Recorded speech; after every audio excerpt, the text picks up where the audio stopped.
ICC champions ট্রফির শিরোপা জয়ের স্বপ্ন দেখিয়ে মাত্র 1 পয়েন্ট নিয়ে দেশে ফিরেছে নাজমুল শান্তরা।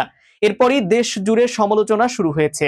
অনেকেই প্রশ্ন তুলেছে, ক্রিকেটাররা সামান্য ভালো পারফর্ম করলেই কোটি টাকার পুরস্কার দেয়া হয়, তাহলে দেশকে এমন লজ্জায় ডোবানোর কারণে কেন তাদের তিরস্কার করা হবে না? বিস্তারিত দেখুন দুনিয়া স্পোর্টস এর রিপোর্টে।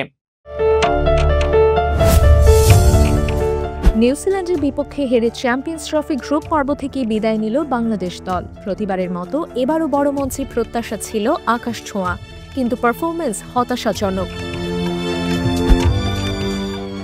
ম্যাচের পরপরই সমর্থকদের একটাই প্রশ্ন, জিতলে যখন পুরস্কার, তাহলে হারলে কেন জবাবদিহি থাকবে না?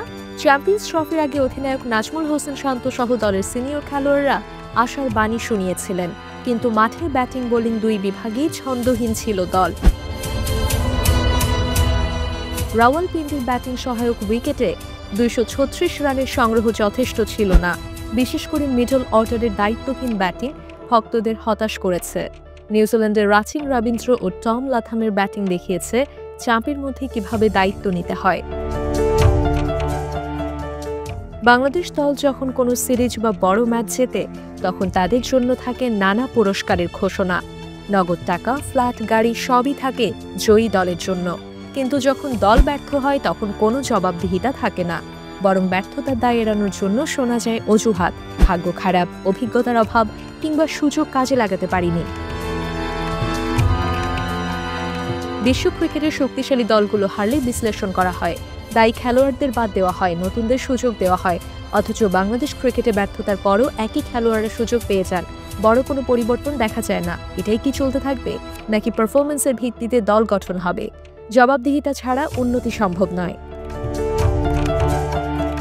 দল নির্বাচনে স্বচ্ছতা ও খেলোয়াড়দের জবাবদিহিতা না থাকলে উন্নতি সম্ভব নয়।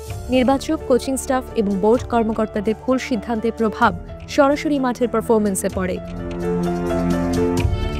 বারবার ব্যর্থ হয়েও একই ভুলের পুনরাবৃত্তি হচ্ছে। মিডল অর্ডারের ধারাবাহিক ব্যর্থতা, স্পিনের ওপর অতিরিক্ত নির্ভরতা এবং ম্যাচের পরিস্থিতি অনুযায়ী পরিকল্পনার অভাব, এই সব সমস্যা নিয়ে কি কখনো কার্যকর ব্যবস্থা নেওয়া হবে? পরিবর্তন আনতে হবে মানসিকতায়। হার জিত খেলার অংশ, তবে একই ভুল করে বারবার হার মেনে নেওয়া যায় না।